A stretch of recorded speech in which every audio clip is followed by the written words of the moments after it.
sales event financing at $4,500 total cash allowance on the 2019 Cherokee 4x4. Don't miss the Jeep Black Friday sales event.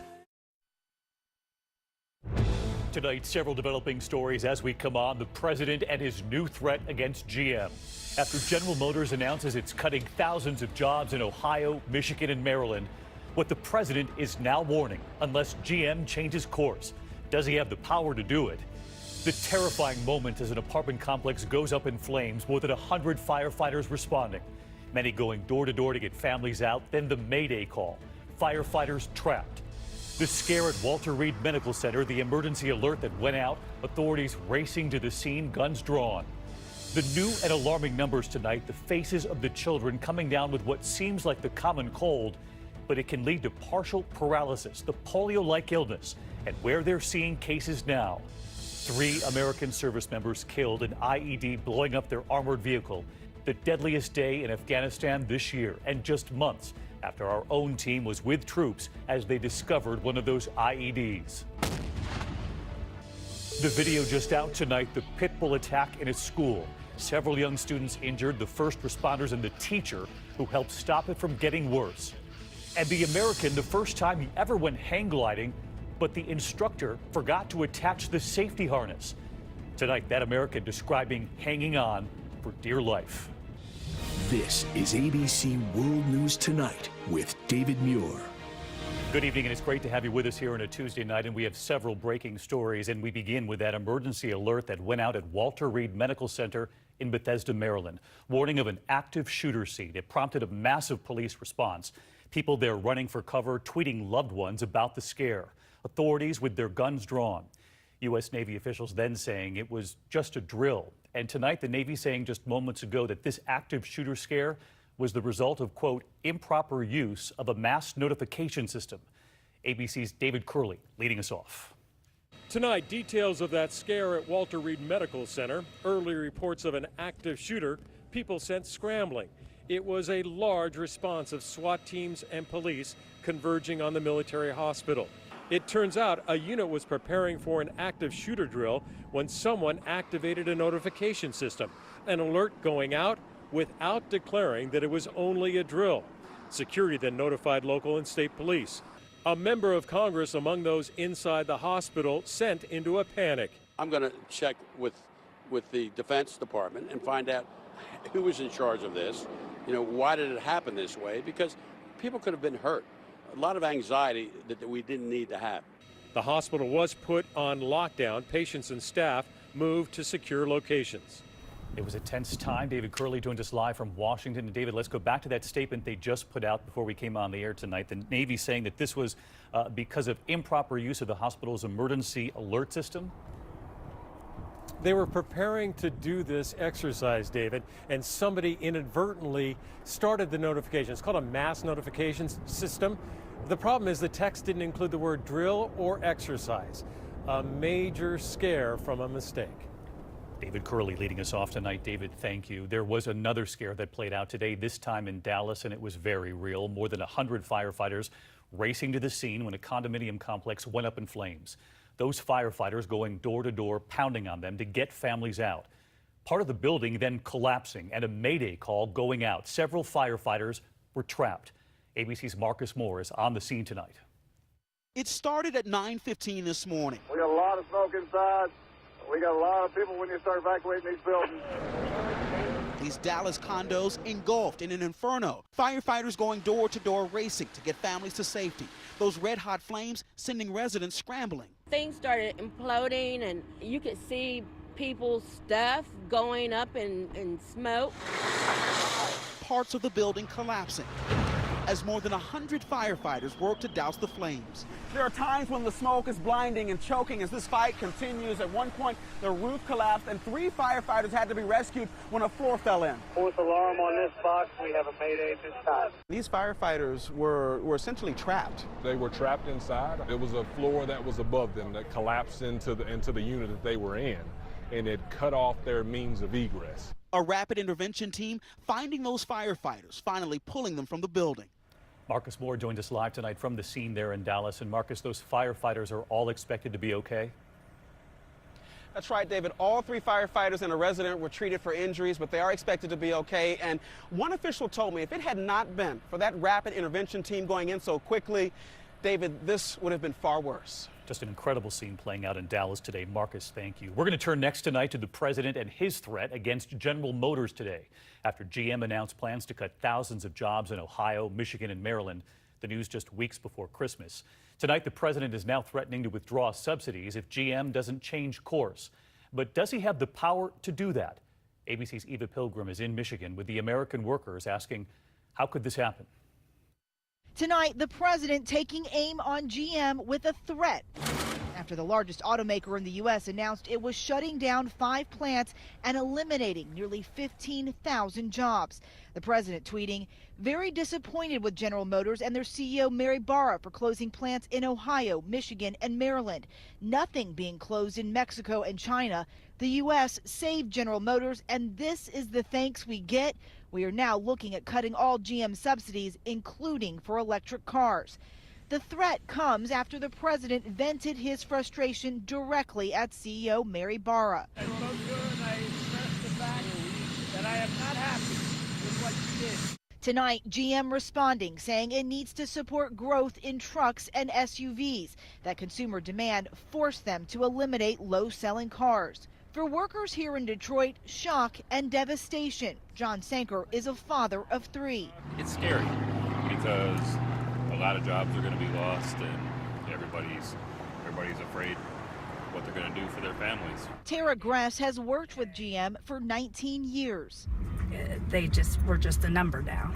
This cutback undermining the promise President Trump made on the campaign trail. Let me tell you folks in Ohio and in this area, don't sell your house. We're going to get those values up. We're going to get those jobs coming back, and we're going to fill up those factories or rip them down and build brand new ones. GM also profiting from the president's tax cut. The company saying they've gotten a benefit of $157 million this year, something Democrats pounced on today. He does nothing but try to divide the country and start culture wars. And behind the scenes, the American workers getting screwed by a company that got one of his huge tax cuts. Eva joined us live outside Detroit tonight. And Eva, we heard the threats from the president there. Can the president target these subsidies, take them away in effect, without Congress helping him? David, the president cannot act on this issue without Congress. And the idea that Congress would pass legislation targeting a specific company is highly unlikely. David? Eva Pilgrim in Michigan again tonight. Eva, thank you. There is also developing news tonight in the Mueller investigation. We learned overnight the plea deal with former Trump campaign chairman Paul Manafort has fallen apart. Mueller's team claiming Manafort lied several times. So what now? Is Manafort signaling he wants a pardon? Is Mueller using this to prepare his next move? Here's ABC's chief White House correspondent Jonathan Karl tonight. With special counsel Robert Mueller expected to be nearing the end of his investigation, a major development. A cooperation deal with key witness Paul Manafort has broken down. Mueller accusing the former Trump campaign chairman of lying repeatedly to the FBI. Manafort has already pled guilty to other charges and faces the possibility of spending the rest of his life in prison.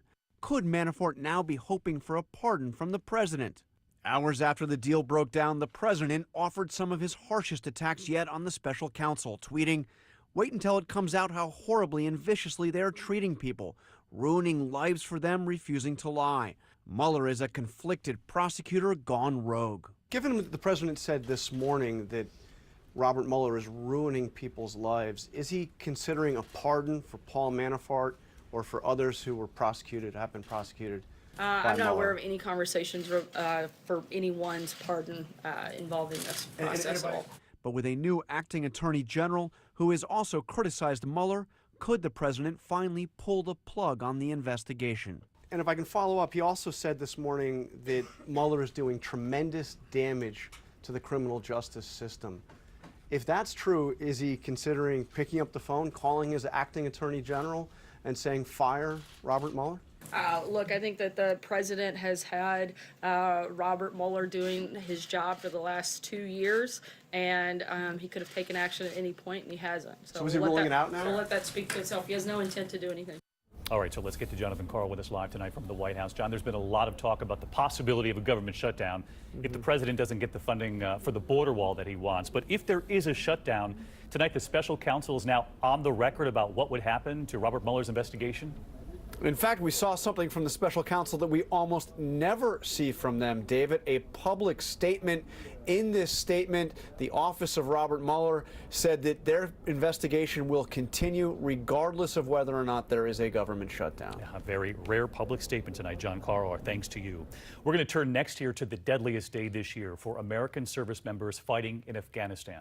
3 U.S. troops were killed when an IED exploded. It's the very danger that our team saw firsthand with the troops while reporting from the front lines in Afghanistan, witnessing the moment they had to detonate it before moving forward. ABC senior foreign correspondent Ian Pannell on what was a very deadly day.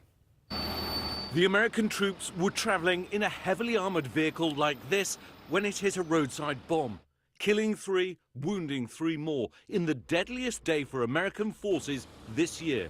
We traveled with the troops in these vehicles in Afghanistan this summer. They're mine-resistant, not bomb-proof. Out on patrol with U.S. Special Forces, we showed you the dangers they faced from IEDs when they discovered one just a few feet away. That wooden stick is a pressure plate? Yeah, that's the pressure plate. How common is it for you to come across this kind of device? Every time we come down in the valley, we found them so far. Too big to dismantle, they decide to blow it up instead. The area where the troops died today has come under increasing Taliban attack, showing just how dangerous Afghanistan remains for U.S. troops. David, America's sitting down and trying to negotiate with the Taliban. Today underlines just how important that peace process really is. David? Ian Pannell continuing his reporting on Afghanistan. Ian, thank you. Back here at home now and to another dangerous day on the roads. A tour bus turning over on I-91 in northern Vermont just a short time ago. We're told tonight everyone will be okay. And behind this storm, a new round of lake effect snow. This semi jackknifed on I-90. That's in Erie, Pennsylvania there. We're also watching the west tonight. The first of several storms has already arrived. This ferry you can see battling the winds and waves. That's off the state of Washington's coast. Let's get right to meteorologist Rob Marciano tracking it all live for us again tonight. Hey, Rob. Hi, David. We're still dealing with this epic November storm now spinning off the coast of Maine. It's all snow, record snow as a matter of fact in Burlington, 20 inches at Mount Snow, and the lake effect snow machine is cranking south of Buffalo right now. Jamestown and south of Syracuse, they could see another foot of snow over the next 2 days. Meanwhile, an active pattern out west, 80-mile-per-hour winds last night in Oregon, now raining across central California, but an even stronger storm will come in tomorrow night, bringing, yes, some beneficial rains and some hefty mountain snow, but heavy rain over the areas that got burned by wildfire this month, and we are concerned about mudslides later this week. David? All right, we're watching both coasts tonight, Rob. Thank you. We're going to turn now to a terrifying scene inside a school in Oklahoma. A pit bull getting into the school, and authorities say attacking children, 3rd and 4th graders. Several were taken to the hospital, and now body cam video tonight showing how first responders and a teacher helped stop the dog. Here's ABC's Kana Whitworth. Is it in the school? Yeah. Tonight, this police body cam footage showing the frantic moments after a teacher tackled a pit bull in an Oklahoma elementary school. It ran into the playground where about 30 students were outside for recess a week ago Monday. And this wild pit bull got loose and it's like attacking the kids. There's like 4, maybe 5 kids that said they were bit. More than a dozen children were injured, 5 taken to the hospital by ambulance. 8-year-old Alexander Puentes bit in the leg. He was like kindful for a minute, but and then like he got rough and then he started biting people. Hold on. Just in case it slips out, dude. Officers finally able to leash the pit bull and lead it out of the school. Tonight, the dog being held by animal control. Police still looking for its owner. David, all of those children are going to be okay. Officials think the pit bull got onto school grounds through a gate that had been left open. David? All right, Kana Whitworth tonight. Kana, thanks. There is an alarming new headline about that mystery outbreak affecting children now spreading across the country. The CDC tonight confirming 116 cases now in 31 states. They're investigating 170 more cases. As we've reported here, it can start like the common cold, then the rare conditions brings on polio-like symptoms, partial paralysis among them. Here's ABC's Ariel Reshef tonight. Growing concern tonight over that rare but mysterious illness striking mainly children. The number of cases of acute flaccid myelitis, or AFM, nearly doubling in just the last month.